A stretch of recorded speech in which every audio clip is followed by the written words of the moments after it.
Hello Game fans, cannot believe that it's already the last week of January, but I do hope that you had a good start to the new year. February is a short month, but we do have a number of notable titles, with a number of roguelites once again stealing the show. We begin with Rustler Grand Theft Horse, basically medieval GTA, where you get up to open world shenanigans.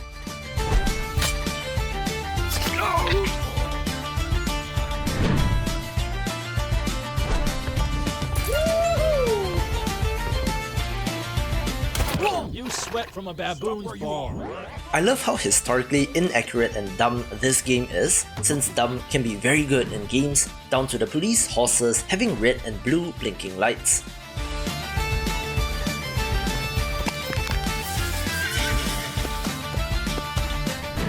Some people may take this the wrong way since they may see this game as trying too hard, so we'll see how thick the developer lays it on, but a title of interest for sure.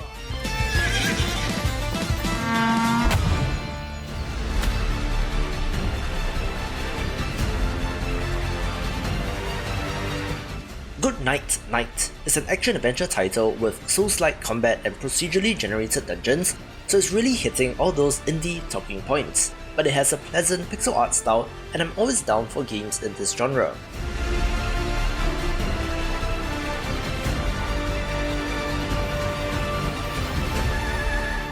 Very curious to see if it's more on the roguelite end of things with a run-based structure, or if it's just randomly generated dungeons, with it stating that it has British humour as one of the features, so we'll see how good this is.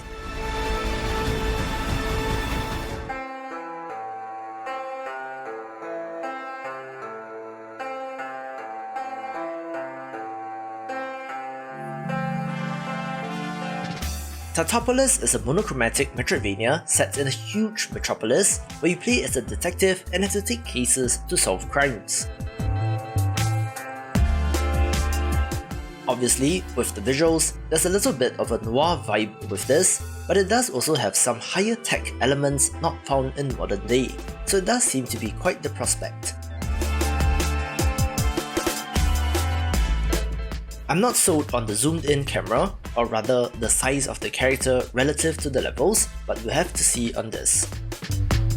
The world of Ancardia, a large peaceful place where many kin coexisted for eons.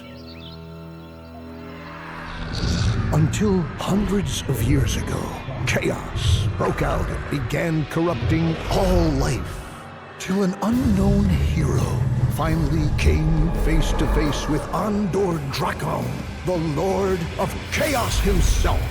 Their mighty clash unleashed a cataclysm, turning Ancardia into a prison of interconnected dimensions. Traveling the mountains, shattered by this ruinous event, your journey begins in the Caverns of Chaos. One of the more interesting entries of the month is Ultimate ADOM, Caverns of Chaos, the sequel to one of the best received traditional roguelikes in Ancient Domains of Mystery, or ADOM, which first released in 1994 with a Steam version in November 2015.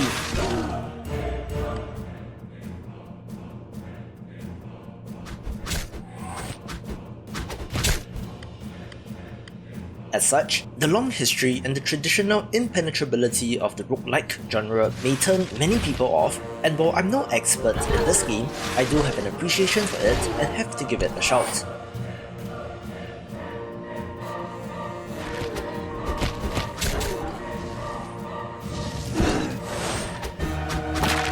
The sequel does also have revamped visuals which I'm not totally sold on, but it's very interesting that such an old title is getting a sequel, with the original developer being involved as well, so perhaps this too will make its mark on the genre.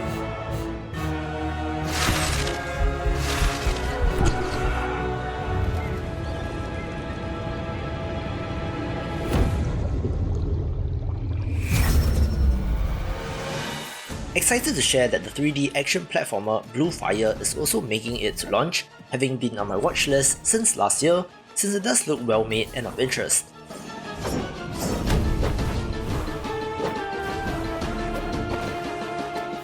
The platforming looks challenging, with wall jumps, floating platforms and more, combined with some good looking action and great enemy designs.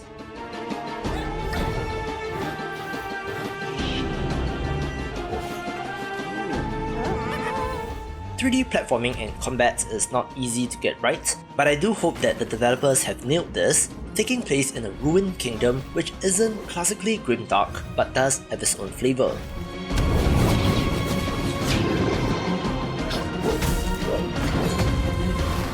I'm curious about the game structure, if it's linear progression or if the world loops around with shortcuts and such, and in the case of the latter, could be quite an interesting entry for the month.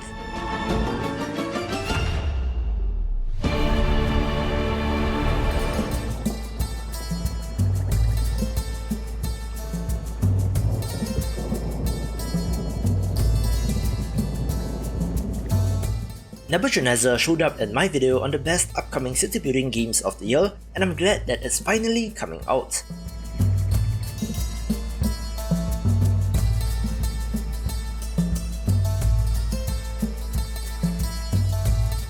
It does look very much like the Sierra classic Referral, but as someone who grew up with that game, of course I'm in.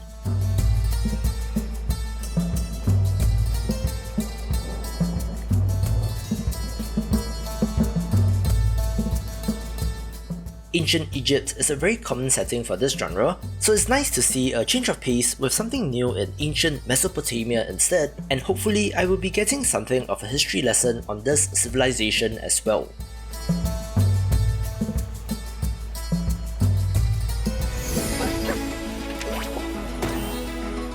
I love my action roguelites, so Rogue Heroes Ruins of Tasos got my attention, since it combines a dungeon crawler with a village building system, adding things like farming, fishing and swimming, so of course I'm in.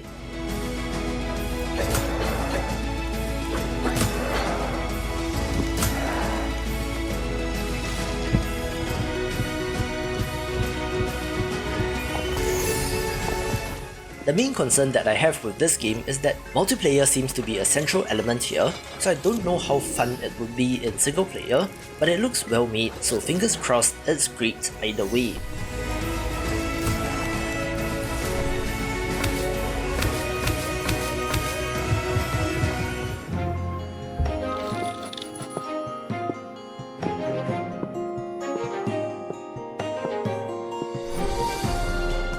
Also covered Be Castled in my video on upcoming city building games, since it does look to have many of the elements that I look for in this genre, including villagers, resource gathering, a wonderful look, and of course, buildings and production chains to manage.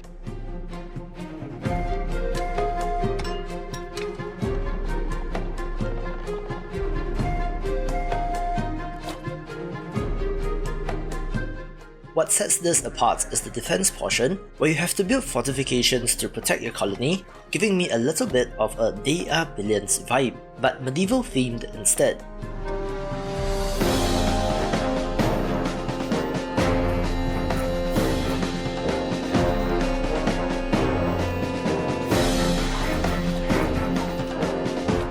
Love the look of this, so if the gameplay loop is compelling enough, it could become one of my favourites in the future.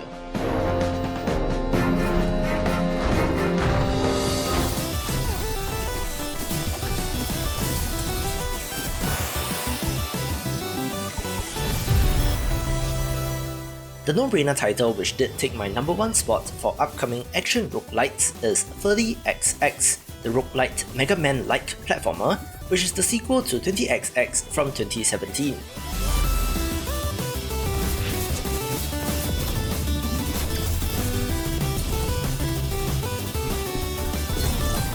As some of you did point out, and I wholly agree, this looks so much better than the other game, with the pixel art here being excellent, so I'm curious to see how similar the two games are and what new additions that this developer brings to the table.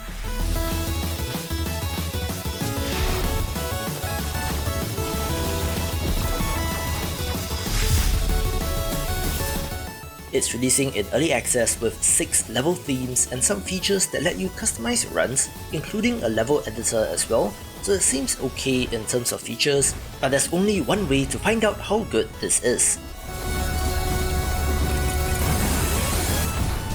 Tell me, pretender. What is the price of ascension? Speaking of early access, in my video recapping the best roguelites of 2020, I said that we have a strong class of early access games last year, most of which were moving towards 1.0 and hence would become eligible for Game of the Year, so of course, Curse of the Dead Gods will be on this list. It has you delving into ancient temples, seeking fortune and power, with a great feeling combat system and an awesome look. The developers have been excellent at communication, putting out frequent content updates through early access, setting another example of how this model should be done. So with it being complete, now will be the time to pick it up if you have not, since it will also be simultaneously launching on all modern platforms, so you have no excuse not to, taking the #1 spot. To see more of the big picture, check out these awesome videos and I will see you after the jump.